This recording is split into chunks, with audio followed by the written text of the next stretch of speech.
روایتوں کا مضمون ہے کہ جو گوشت حرام سے بڑھتا ہے نا وہ جہنم میں جل جائے اسی کے لائق ہے.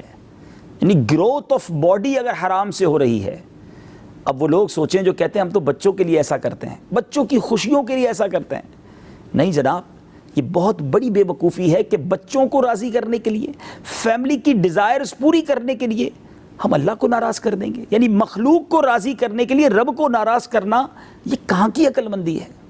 میں نے آج ان لوگوں کو ایک روایت سنانی ہے کہ جو اپنی فیملی کے پریشر میں آ کر حرام کی طرف چلے جاتے ہیں, اور یہ بڑی جس کو کہیں کہ دل ہلا دینے والی روایت ہے. میں حدیث پاک کا خلاصہ بیان کر رہا ہوں کہ نبی پاک علیہ الصلوۃ والسلام نے ارشاد فرمایا, لوگوں پر ایک ایسا زمانہ آئے گا کہ انسان کو اپنا دین بچانے کے لیے ایک پہاڑ سے دوسرے پہاڑ, ایک غار سے دوسرے غار کی طرف بھاگنا پڑے گا. اس وقت روزی اللہ عز و جل کی ناراضگی ہی سے حاصل کی جائے گی. اس زمانے میں حلال کمانا واقعی مشکل ہے مگر ناممکن نہیں. اب سنیے, پیارے آقا علیہ الصلوۃ والسلام فرماتے ہیں, پھر جب ایسا زمانہ آئے گا تو آدمی اپنے بیوی بچوں کے ہاتھوں ہلاک ہوگا, اور اگر اس کے بیوی بچے نہ ہوں تو اپنے والدین کے ہاتھوں ہلاک ہوگا, اگر وہ بھی نہ ہوں تو رشتہ داروں کے ہاتھوں ہلاک ہوگا. صحابہ کرام علیہ رضوان نے عرض کی, حضور ایسا کیسے ممکن ہے کہ کوئی اپنے بیوی بچوں کے ہاتھوں ہلاک ہو, والدین اور رشتہ داروں کے ہاتھوں ہلاک ہو. اب سنیے وہ فیملی ممبرز جو پریشر دیتے ہیں اپنے شوہر کو یا اپنے بڑے بھائی کو یا اپنے والد صاحب کو, ہمیں بس چاہیے یہ, ہم نے یہ لے کر رہنا ہے, آپ کہیں سے بھی لائیں, ہم نے یہ گاڑی لینی ہے, ہم نے اس طرح کا گھر لینا ہے, ہم نے نیا فرنیچر ڈالنا ہے. اب پتہ بھی ہے کہ ان کی آمدنی تھوڑی ہے مگر اتنا پریشر, اتنا ٹونٹ, اتنا طنز, نتیجہ کیا نکلتا ہے؟ نبی پاک نے 1400 سال کم و بیش 1400 سال پہلے ارشاد فرما دیا کہ آدمی اپنے فیملی ممبرز کے ہاتھوں ہلاک ہوگا. صحابہ نے کہا, حضور ایسا کیسے پاسبل ہے؟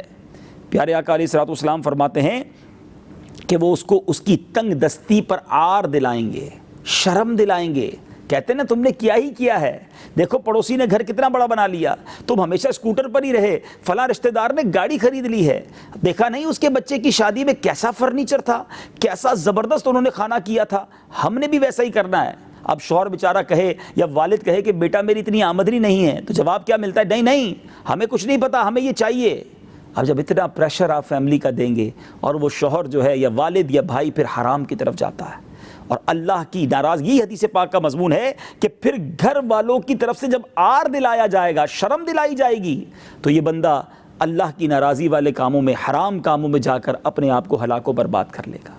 مجھے اور آپ کو یہ گھر والے نہیں بچا پائیں گے قیامت کے دن. یہ بھی روایتوں کا مضمون ہے کہ بیوی بچے فیملی ممبر اللہ کی بارگاہ میں کھڑے ہو جائیں گے کہ یا اللہ یہ ہمارا جو شوہر تھا یا والد تھا یا بھائی تھا, یہ میں حرام کھلاتا تھا.